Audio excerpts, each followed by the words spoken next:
Үйде бір кісі деген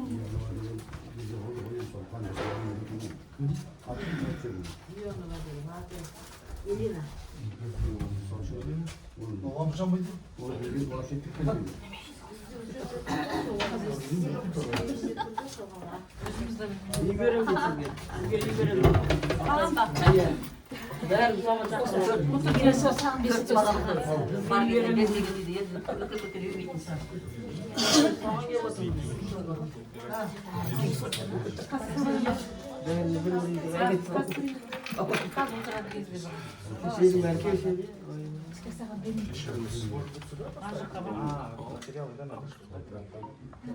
Асанали, мне нужно заключение. Это убери, я там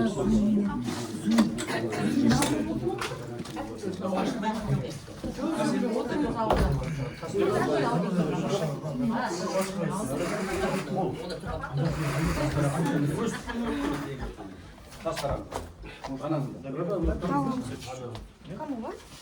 Подожди, сейчас я проверю.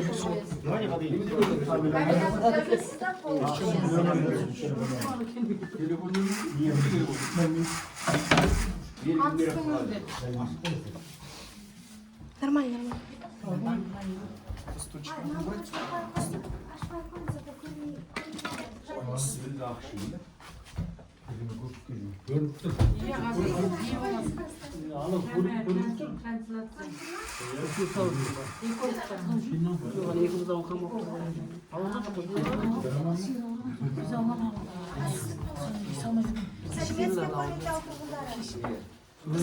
Менің атым Дамира.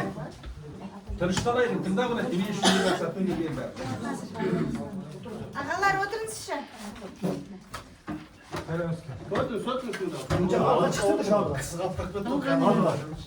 Бірдеме бере мен де ойлаймыз ki.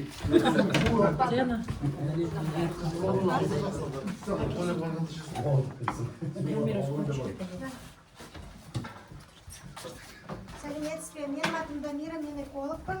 Бүгін жиналған себебіміз қазір болашақта барлау жұмыстары өткізіледі. Сол үшін экология рұқсатты алынады. Экология кодексінің бойынша екі рет қоғамдық тыңдауды өткізу керек. Бірінші қоғамдық тыңдау ол департаментке кетеді протоколы, екінші қоғамдық тыңдауға акиматқа кетеді. Содан кейін бүкіл экспертизаны өтіп, біз экология рұқсатты аламыз. Содан кейін бүгін біз сізге қысқаша баяндаманы айтып береміз. Сұрақтарыңыз болса, бүкіл сұрақтарға жауап береміз, жарай ма? Қазір Айнура деген эколог регистрация өтіп жатыр. Сізбен бірге өз аты жөніңіз жазып, Ақши ауылының тұрғыны деп және қолды қойып, протоколға тіркелеміз бұл регистрационный листті. Жақсы ма? Қазір ақырда бастай берейік. Бастайық па? Барлық сұрақтарға жауап бересіздер. Иә, барлық. Жоба бойынша, тек қана жоба бойынша. Ал құрметті ауыл тұрғындары, құрметті ауылдастар, жергілікті қауымдастық өкілдері, бүгін міне 10 блок жауапкершілігі серіктестігінің Тораңғы учаскесінің барлау жоспарына қоршаған ортаға әсер ету туралы есеп жобасын Күршім ауданы Қалуыт ауылдық округіне қарасты Ақши ауылдағы Ақши негізгі орта мектебі, бөбекжай балабақшасы коммуналдық мемлекеттік мекемесіне өткіземіз. Бүгін қоғамдық тыңдауға қатысып отырғандар табиғи ресурстар және табиғатты пайдалану жөніндегі басқармасының мамандары, 10 блок жауапкершілігі шектеулі серіктестігінің өкілдері, Рут проект шектеулі серіктестігінің экологы. Енді экологиялық кодекстің 73 бабының 11 тармағына және қоғамдық тыңдаулар өткізу қағидаларының 21 тармағына сәйкес қоғамдық тыңдаулар әкімшілік аумақтық бірліктің жергілікті атқарушы органның өкілінің төрағалығымен өткізіледі. Яғни бүгін жиналыстың төрағасы мен болып табыламын, Қалуыт ауылдық округінің әкімі. Енді қоғамдық тыңдауды өткізу ережесіне сәйкес жиналысқа қатысушыларды қоғамдық тыңдаулардың хатшысын сайлап алуымыз керек және регламентті бекітіп алайық. Енді хатшылық топқа Атамбаева Айнур Маратовнаны ұсынамын. Кім қолдайды, кім қарсы, қалыс қалушы жоқ қой енді.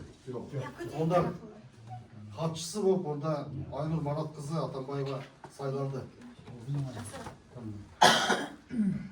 Енді регламент бойынша баяндамашыларға 5-7 минутқа дейін, жарыс сөзге шығушыларға 10 минутқа дейін, негізгі баяндамашыға 20 минутқа дейін қорытындылау 15 минутқа дейін берейік. Келісесіздер ғой осы регламентпен? Онда регламент бекіттік, регламент сақтайық, уақыттан белгіленген уақыттан аспайық.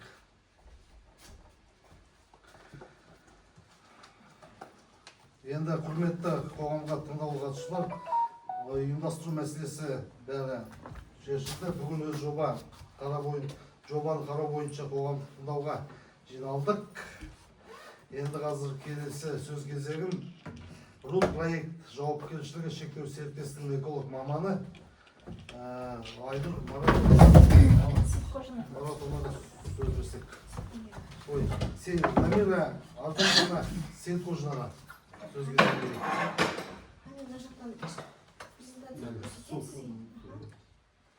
Қазір қысқаша айтып берейін. Туранга участок барлау жоспары қоршаған ортаға әсер туралы есебі. Бүгін баяндама қысқаша айтып берейін сізге. Біріншіден, Туранга учаскесі мынау карта бойынша арқылы көруге болады. Мен мынандай блогы бар. Туранга деген. Ол негізі Шығыс Қазақстан облысыға Күршім ауданы орналасқан. Лицензиясы 29 бен 7 шаршы километр құрайды. Және де сол лицензияның блоктары 13 боп саналған. Міне лицензия блогы көруге болады. Лицензия мерзімі 2026 жылдан басталады, және де 2030 жылға дейін жұмыстары өткізіледі. Және де бұл карта арқылы көруге болады. Ақши ауылдан 7 мен 5 километрден орналасқан. Міне Ақши ауылы, мынау Туранга учаскесі көруге болады. Көріп тұрсыз ғой, иә? Келесі слайд бойынша біз мынау жақта лицензияның блогы координатор көруге болады. Көріп тұрмасыз, иә? Туранга учаскесінің көліне или жоқ, жер. Ана жақта барлау жұмыстары өткізіледі. Bizde köl var o Turanга.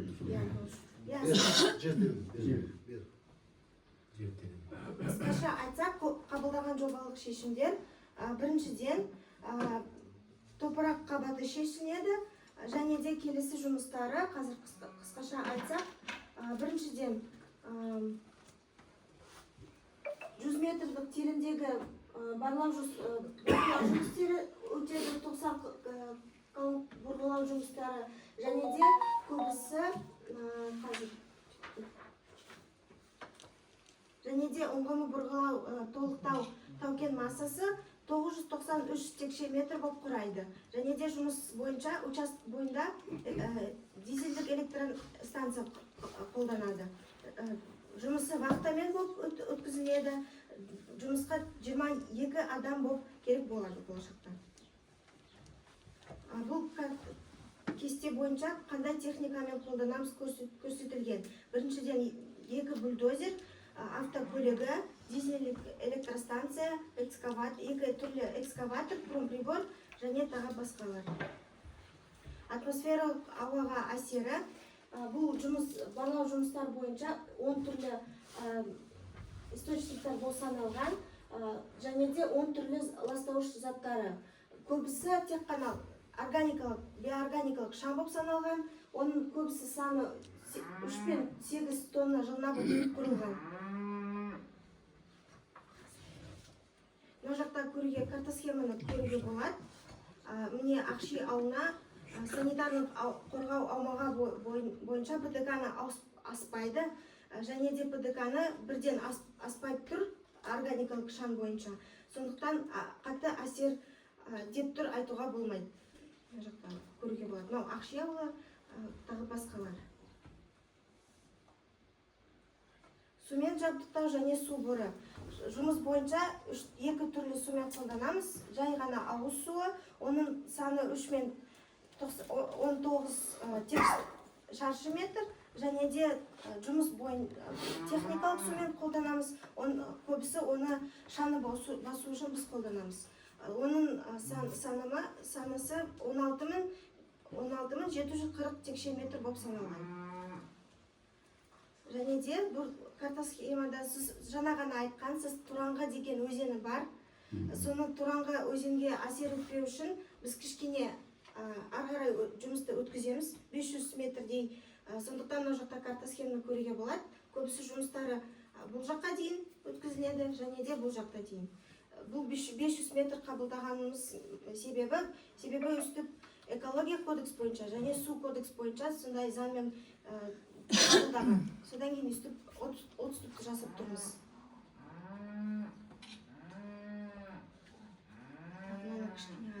Және өндіріс және тұтыну қалдықтары жұмыс бойынша біз 3 түрлі қалдықтары шығады. Қалай қысқаша айтсақ, біріншіден тұрмыстық қалдықтары, ол жай ғана поливолагерде жұмыс істейтін жай қалдықтары, оның саны 1 мен 6 тонна жылына, және де металлдық сынықтары, ол техникадан сынықтары, оның толығы 0 мен 8 тонна жылына құрайды, және құрамына бұрғылау шламдары, бұрғылау жұмыстары өткен кезде 0 мен тонна жылына болып құрайды. Физикалық әсер және топырақ әсер, қысқаша айтсақ, физикалық әсерге жататын біріншіден ол шу, тек шум қысқаша айтсақ, және бүкіл жұмыс өткен кезде, біз санаған кезде, бүкіл ауыр техника, оның дыбысы 85 децибелді аспайды, содан кейін бұл жаққа дейін Ақши ауылынан естілмейді. Келесі топырақ әсер бойынша бүкіл жұмыстар өткізген кезде, бүкіл бұрғылау жұмыстары өткен сайын міндетті түрде рекультивация жасап қоямыз. Содан кейін топыраққа әсерге уақытша және қатты әсер етпейтін деп санауға болады. Өсімдіктер әлемі, қысқаша айтсақ, Қазақстан Республика табиғи ресурстар министрлігі орман шаруашылығы бізге хатқа жауап беріп айтқан, бұл лицензияның блок бойынша қызыл кітапқа енгізілген жануарлар және өсімдіктер кірмей тұр. Бірақ та және де қысқаша бұлай жануарларға және құстарға әсер етпеу үшін біз воздействие жасамау үшін, әсер етпеу үшін рекомендация жасап қойғанбыз жоба бойынша. Сондықтан біздің проект жоба бойынша санаған соң Ақши ауылына, себебі ол алыс орналасқаннан әсеріміз уақытша және қатты әсер етпейтін деп санауға болады. Жақсы сұрақтарыңыз болса, кішкене мен тез айтып бердім. Содан кейін сұрақтарыңыз болса, біз бүкіл сұрақтарға жауап береміз. Ғасықбай, қандай сұрақ бар, қойсаңыздар. Барлау жұмыстары. Өндіріс пе или барлау? Жоқ, ешқандай өндіріштегі болмайды. Тек қана барлау жұмыстары. Тек қана шурспен канал өтеміз, және де бұрғылау жұмыстары өтеді. Содан кейін жер астынан бірдеңе енді бәрін жылға деп отыр ғой, енді жаңа айтқанда ол 6 жылға. 6 жылға деп отыр. Себебі лицензия үстіп берілген. Ішінде бірдеңе бар ма, соны қараға жүрме дейді. Жерді ойлау жерді дейді ғой. Немнен шығады? Графин шыға ма, алтын шыға ма? Зерттейміз деп жасырмаған немедегі секілді бірдеңке алып жүрміз, бізге әсер ететін. Жері бұлай соғады бізге қарай. Терісіне соғады. Терісіне қыбыласына соғады бізге қарай. Иә. Олар әсер етпейтін кім гарантия бере алады? Осы жерден 7 шақырым. 7 километрден. Вообще ненің учаскесі? Сырлың жері. Иә. Сырлың жері. Сарылыңғы әсер етпейді ғой, Ақшиға.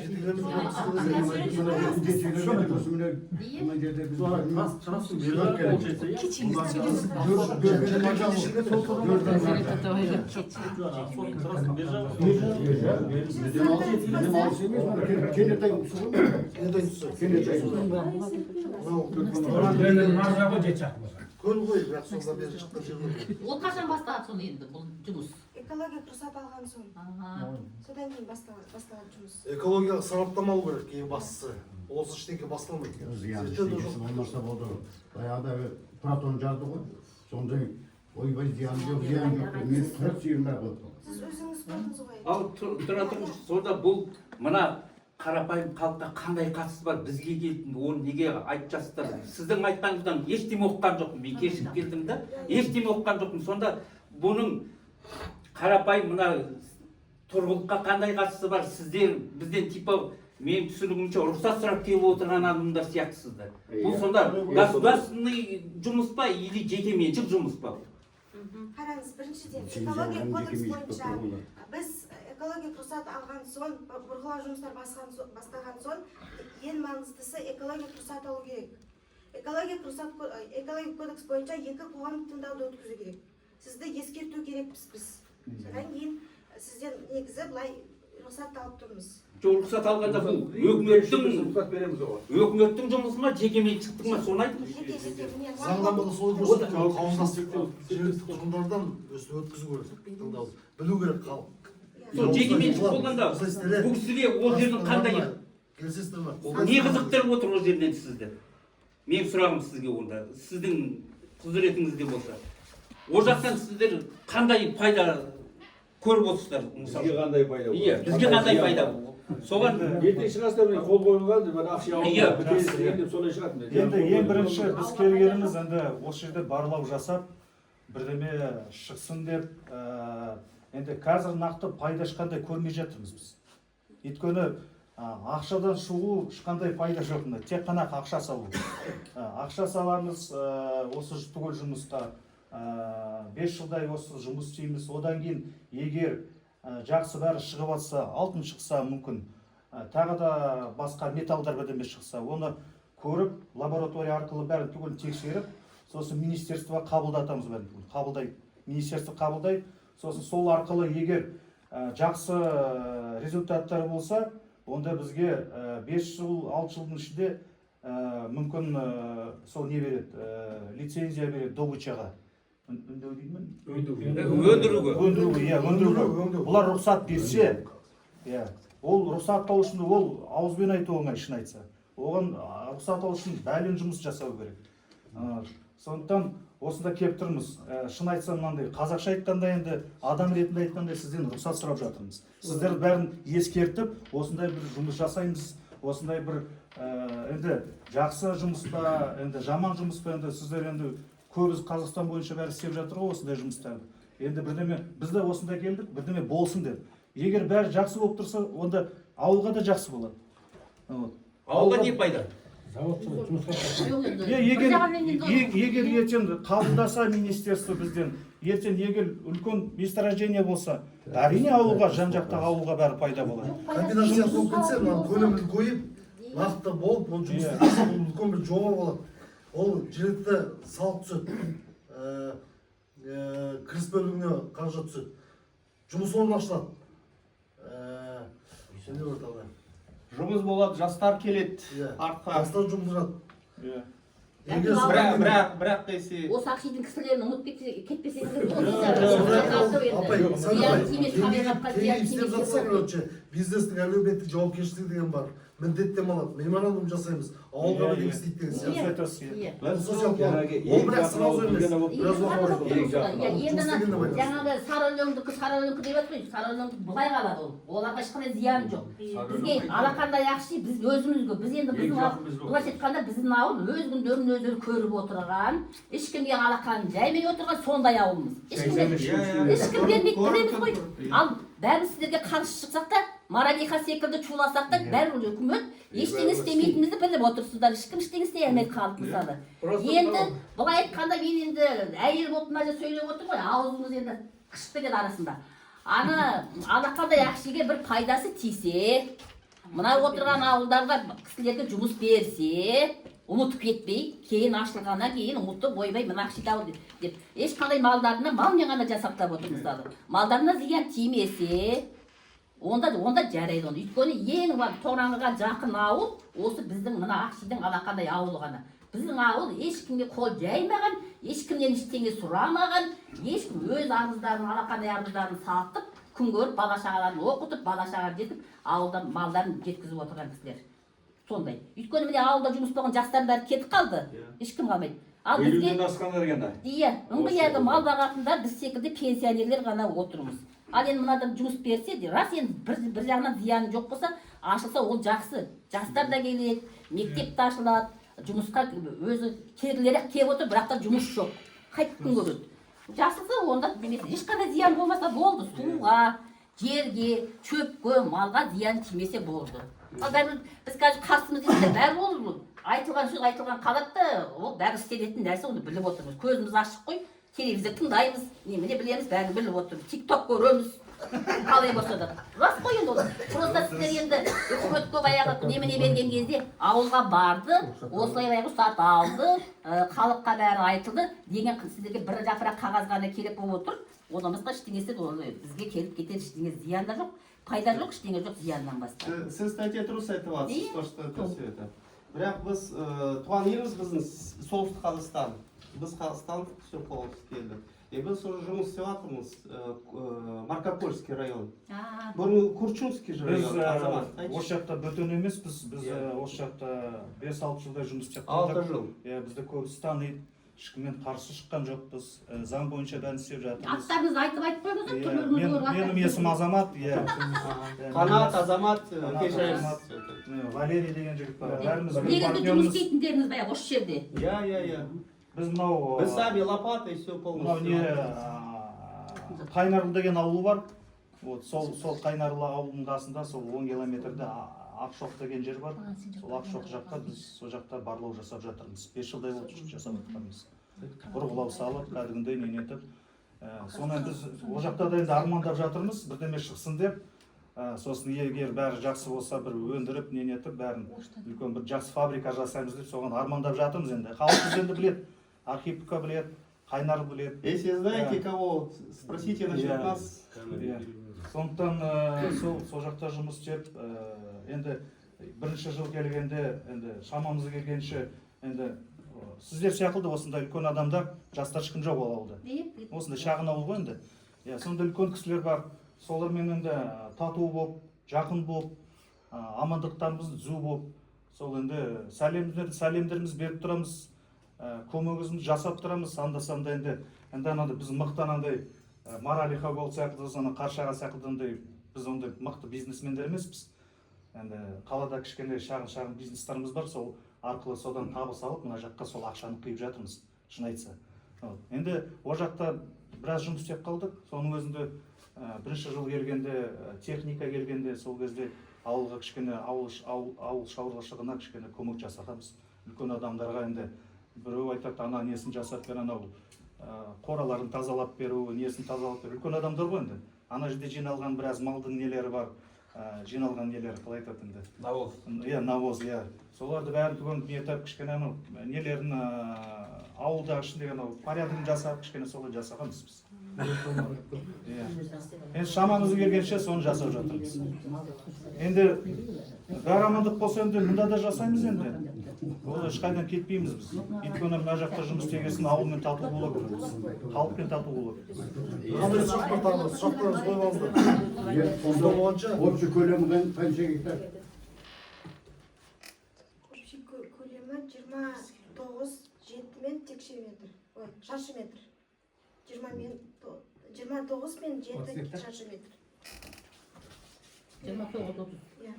Ол квадратный метр ғой. Квадратный метр қазір мен айтып берейін сізге. 12,6 гектар. Гектар надо.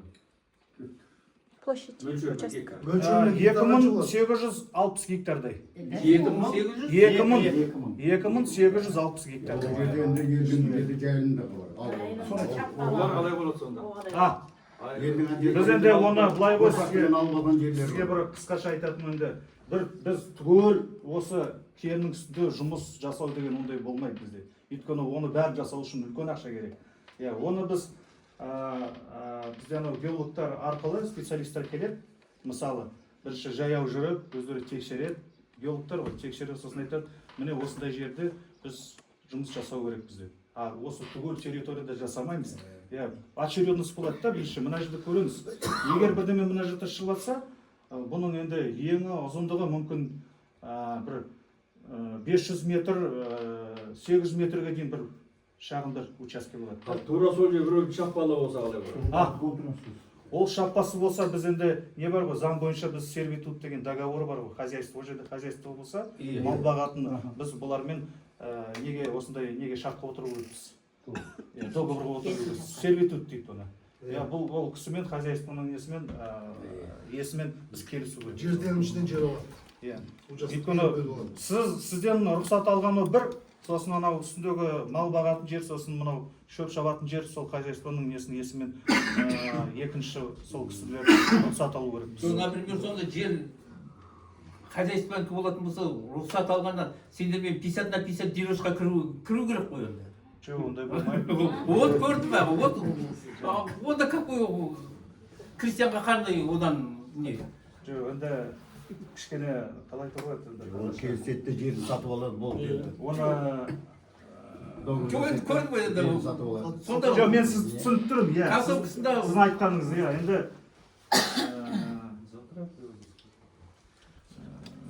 айта алмай тұрмын да, түсініп тұрмын сіз айтқаныңызды. Жоқ, ал енді орысша айтшы, просто білу керек қой. Орысша айта беріңіз. Это же очень огромные вложения туда требуется, правильно? То есть хозяйство, которое находится наверху, да, она только пасет скотину, выращивает там, может быть, шөпті өсіреді, да, допустим, сенокосный, да, допустим. А вот то, что касается разведки, это же как бы по закону, это же как бы верхняя часть только его. То есть он не то что обязан или этот, ол астындағы нәрсе дүние, ол біздікі де емес, ол бәрі үкіметтікі. Түсініп тұрсыз ғой? Иә, енді мен ойлап тұрмын, енді олар кісілер енді адекватный болса, ол қарсы шықпау керек негізі. Қарсы шықпау керек. Енді әрине бұған біз келісеміз бұл кісілермен. Енді олармен жеке сөйлесу керекпіз. Енді қазір сізге осылай болады деп айта алмаймын. көрдің бе, все равно мына жерде сендер просто формальности деп келіп айтты, одан кейін ары қарай не болып жататын болса күш көрсету ғой, солай болғалы тұр ғой енді. Жерді бізді ығыстырып тастап баяғы енді солай. Бізге заң бойынша біз оны олай істей алмаймыз ғой. Біз үкіметке қарсы шыға алмаймыз ешқашан. Біз де оны шыға алмаймыз. Жоқ, мен де оғып тұрмын, түсінемін. Просто енді көрмен біз бәленбай жыл бұрын сіздерден бұрын алып алдық, ол жерді 49 жылға жалға алып алдық. Ал енді данный момент уақытша временно болса да хозяин біз ол жердің. Ал енді сонда біздің үстімізден келіп өктемді жасаған деген сол болады ғой, былай қарасаңыздар. Бізге де бірдеме тию керек қой, соның иесіне де, сол жердің иесіне де. Соны айтып отырмын, біз бөлек келісу керек. Онда жарайды. Төлеу керек қой неге. Келісу керекпіз, әрине келісеміз. Экология зардап шеккендер үшін де мысалы ауыл немесе үкіметке солай болды. Қандай сұрақ бар ауылдастар тағы да? Кімде қандай сұрақ? Ұсыныс, мәселе, сұрақ. Бұралбай бар екен. Түсініп тұрмын, сіздің сөзіңізді түсініп тұрмын. Ауылдан бе су жоқ бізде. Ауылымызда қол бей су барып жүрміз. Соның көмек жасасаңыздар, бізге қатысымыз жоқ. Енді мен сізге бұлай бір нені айтайын. Біз оған қарсы емеспіз. Өйткені бізге де ертең су керек болады. Мен жаңа естіп отырмын ғой, су жоқ, ауылда су жоқ.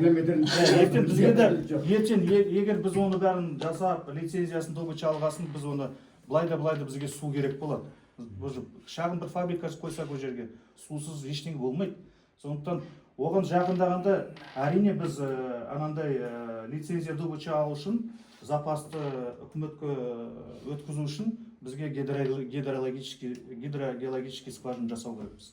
Сол гидрогеологический скважина жасағанда, сол кезде сол сіздің айтып жатқан сөзіңізді көтеруге болады. Бірақ біз өз бойынша былай, мы не имеем права так взять, где попало, копать и делать гидроскважины.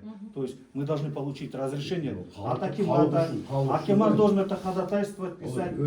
Надо запрос сделать в экологии, дадут они разрешение или нет.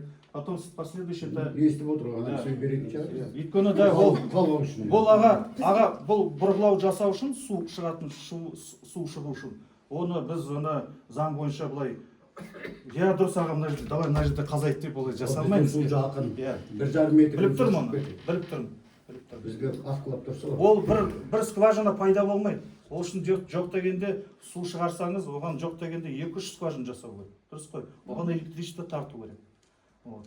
Оны жасағасын мына ауылдың маңайында бір жерде жасау Мына керек. жерде жаңа 7 километр тұрсы ғой. Ол 7 емес 15 километрдей болады. Ол жерде артизан өзі атып жатыр. Оны түсініп тұрмын, мен біліп тұрмын. Оған біздің мал бармайды бірақ. Егер ол сіздерандай скважина жасаса, деген ғой. ол ауылдың шаруашылығына ғой енді. Дұрыс қой, иә. Бәрі пайдаланады. Бақша. Иә, сондықтан иә, бақша бар анау. Қарбыз себесіздер, дұрыс қой, иә. Сондықтан оны жасау үшін сіз осы уақыттан бастап ауылмен жиналып, бір маңдай хат жазып, осында рұқсат сұрау керексіз. Енді оны мен қатты білмеймін, қай жақтан рұқсат сұрау керек. Бірінші Иртышский бассейн инспекцияға сол жаққа хат жазу керексіз. Сосын әкімшілік арқылы бірігіп, дұрыс қой? Иә. Сосын бұлар рұқсат берсе, Ол халықтың санына да қарайтын шығар мүмкін, иә, қарамай ма? ол енді сіздің енді сіз хат жазасыз ғой. Хат жазғанда сол кезде әкімшілік арқылы жазып, сол кезде өтініш ретінде бәрін жағдайыңызды бәрін түгін айту керексіз. Суға ұлып отырмыз деп, су жоқ. Мал асырайтын, өсіретін, көбейтуге су керек деп, осыны бәрін өтінішті бірінші жазып, осындай, прошу вас, пожалуйста, принять меры, помочь нам с этим вопросом. Сол кезде потом уже будет дальше. Ол тез бітетін жұмыс емес ол. Иә, жоқ. Сәлембай, ол халықтың саны бөлек мәселе. Ескертіп қояды дегеніміз ғой. Қажеттілік деген бөлек мәселе. Пенсионерлерге малын тазалап, бізге қора тазалап та керек жоқ. Өзі бізге ана мал нөрі жерден тесіп аққан ағып отыр ғой. Сол жерден бір неме жетпесе, мал өзі, ауылдың малы бар, халықтың да малы келеді, бәрі келеді. Соған су болса болды. Біз мына арымызға немеге шығарып бермей қойсын. Сол малымызға шығарып берсе болды. Алдынан айтып қояйық дегенбіз. Бізге де мынау қазір скважина жасау үшін рұқсат сұрау керекпіз. Оған отдельно не жасау керек, проект жасау керекпіз біз. Суды енді дайын, енді Алла тағала беріп тұрған суды алу үшін бізге кәдімгідей проект жасау керекпіз. Қағаз жасау керек. Ол проект ақша тұрады. Сосын ол проект жасаймыз, сол проектті қабылдайды ма бұлар? Қабылданбайды, бір алам дедім. Біз де бұлар екі ойда отырмыз. Суды қайдан алатын, сонда ой бар. Қандай сұрақ бар тағы да? Қойыңыздар. Жан-жақты мәселе, қойыңыздар. Мына былтыр біз қаздырдық қой, арбаларды. Иә? Қодықтар. Солар қаншалықты заңды, қаншалықты заңсыз. Ал енді әкімшілік оқытайшы. Өткен кешандар менен сұрайды. Ол жақта скважиналар бар екен, кімдікі оларға айтып. Білмеймін деді, мен өзім қазғам жоқ, мен өзім суын пайдаланып жатырмын. Қабылаға фиксация жүріп жатыр, бірақ фиксация жүріп жатыр, бірақ ашық айтайын, оның бәрі заңсыз. Ал онда неге істеттіңдер енді? Қанша ақша шығардық қой біз? Оны кім бар енді рас. Бірінші бірақ сілер жұмыс бітірдік.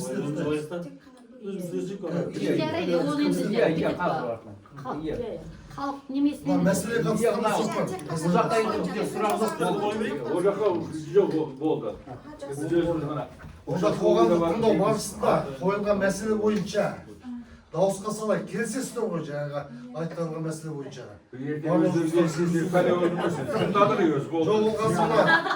ол қазір хатшы хаттама жасайды. Хаттамада таныстыру парағы бар. Оның бәрі де қол қойылды.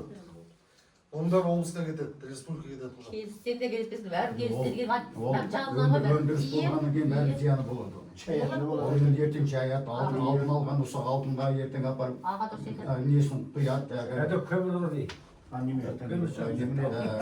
Кислота ма ондарға терасына кетеді. Ол басқа жоба ғой.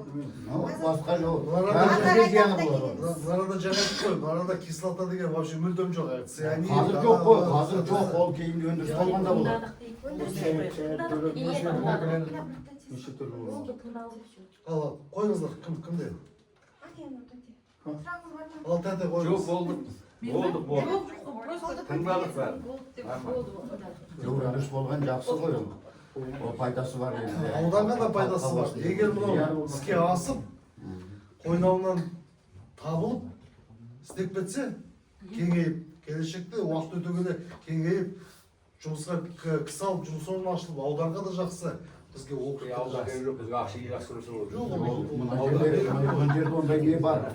алғашқы баста қандай болды? Жаңағы вагонмен басталған. Ақши Кеш болып кетті, фабрика қаршыға. Марал солай әлі. Социал жоба ғой.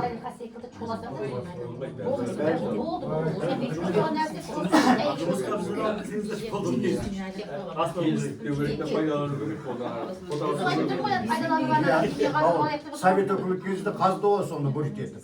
Сол әлі іздері жатыр. Ана жер тексерген, анан скважина. Ал содан бері ма да сон ол где-то 4 маршрутынан бер жағында. Мен сізге айтайын, ол кен мынау кеннің көп несі блоктары мынау неге Сарыөленге кіріп тұр негізі. Бер жағы кішкене шеті мынау Ақшиға кіріп тұр. Сондықтан біз енді Жоқ, просто Сарыөлең границасы ғой. Әйтпесе ең жақын ауыл бізге саналады. А просто границадан Сарыөлеңге келді. иә, сол граница келіп тұр ғой. Төрт қалмай. Бұрын тексерілген ғой деп айтып отырмын ғой. иә, оны білеміз біз тексерілгенде. Совет үкіметінде жасаған. Ең жақын ауыл біз енді жаңа айтып отырған жерлеріңізге. Одан басқа ауыл жақын ауылда ауыл жоқ. Алтын бар деп айтатын сол кезде айтып жатқан. Енді